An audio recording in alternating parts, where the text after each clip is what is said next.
Donna and Drea, the two centre-backs, hoping to deal with these Leeds attacks, which are carrying more and more menace.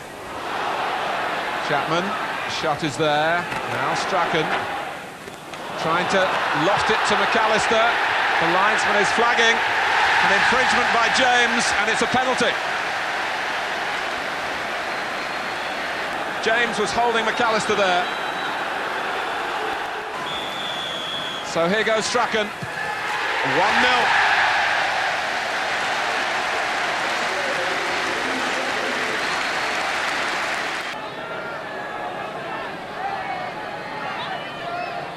Leeds have got their positioning for Batty's throw. Oh, and Chapman, and Fairclough, 2-0. Strachan, no offside. He didn't quite run for Carl's shot. That's a marvellous pass by Williams to Black. Elstrup and Farrell up with Kingsley Black. And Elstrup! Lars Elstrup came roaring in beyond the far post. And John Lukic couldn't get down quickly enough. Having won their previous 5 games, Everton were no pushovers for the league's most consistent side. They held out until just after half-time when Parry Groves got away down the right. Smith dummied and Paul Merson celebrated a new 4-year contract by putting Arsenal top for the first time this season.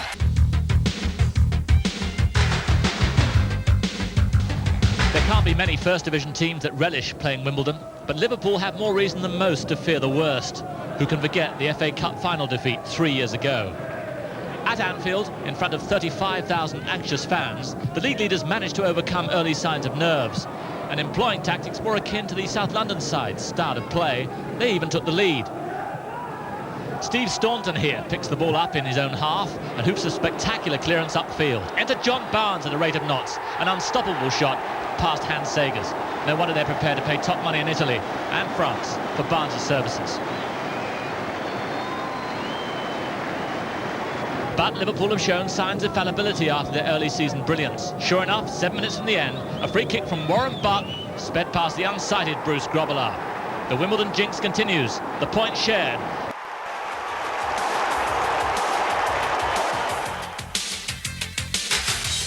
A setback for Palace and further evidence that there are few better teams around than Norwich on their day. And in with a real chance of winning our Goal of the Day competition for the 2nd week running. Jeremy Goss is first in the league. Palace are beginning to rely quite heavily on Mark Bright. Only 5 goals since Christmas, and Bright has now got 4 of them. Norwich regained the lead when Robert Fleck took on Palace's heavyweight division on his own. Strong enough to keep going after tangling with Young and Martin, and clipping the ball in beautifully. Down, but not out. Fleck picked himself up to get his 4th in 4 games. Phillips to Sherwood to Fleck. Game, set and match.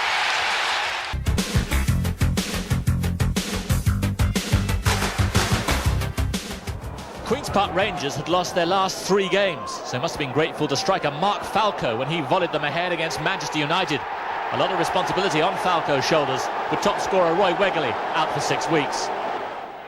Into the second half, and Rangers check keeper Jan Stejskal pulled off one of the saves of the season when he dived to his left to turn Mark Hughes' spectacular volley round the post. But it's in defence that Rangers have had their most serious problems. And 7 minutes from the end, they subsided once again when Stejskal went from hero to villain as he palms the ball to the feet of Mike Phelan, who coolly collects his first goal of the season. 1-1, but Rangers still in trouble at the foot of the table.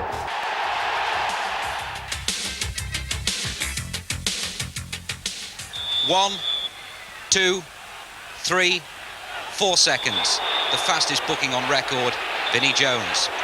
Now, fast is not a word you'd normally associate with Vinnie, nor Peter Reid for that matter, but Reid held the lead long enough to supply David White, who in turn supplied Mark Ward. Now, coming up, the incident that led to Jones being sent off, it must have been for intent as much as anything, because Reed, having been too quick for him again, kept on going. City's clincher is a goal of the day contender. Mark Ward's second of the match, a minute from the end.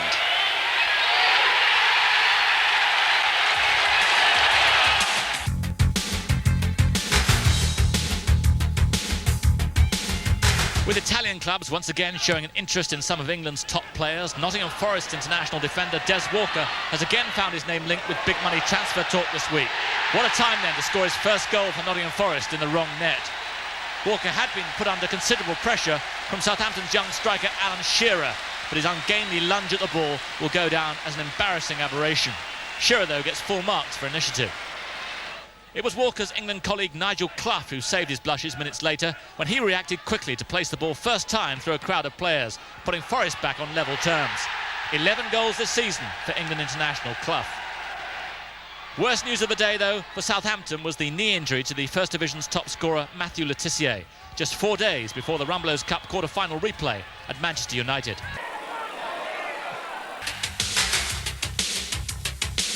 The Saint tends to go for teamwork when he's judging our goal of the day competition, but here's an outstanding individual effort to consider. Aston Villa's David Platt. Platt's 16th of the season, operating up front at Coventry. Coventry were a trifle fortunate to get away with their equaliser. Cyril Regis clearly ended up in an offside position. Not interfering with play was hardly an excuse. Mickey Ginn with his 4th in 7 games. Coventry's winner clearly illustrates why David Speedy's such a wanted man at present. Burrows down the right and a well-directed header by Speedy.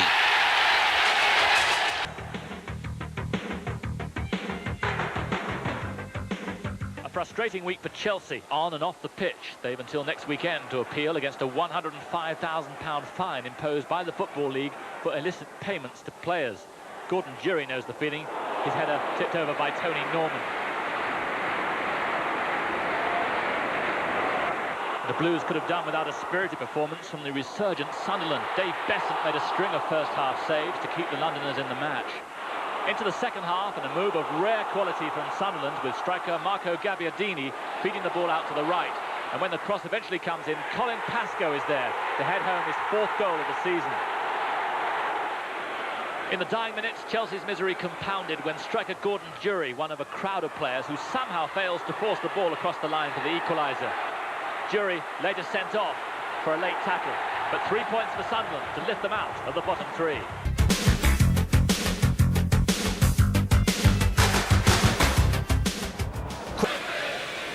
Has been a disappointing start to the game so far, but in fairness, the strong wind isn't helping matters. Samways for Tottenham. Walsh, Samways again, trying to put Allen in. Only Lineker in the penalty area for the cross. But Lineker was the only man that they needed, and Tottenham have a goal. And the goal poacher has done it again.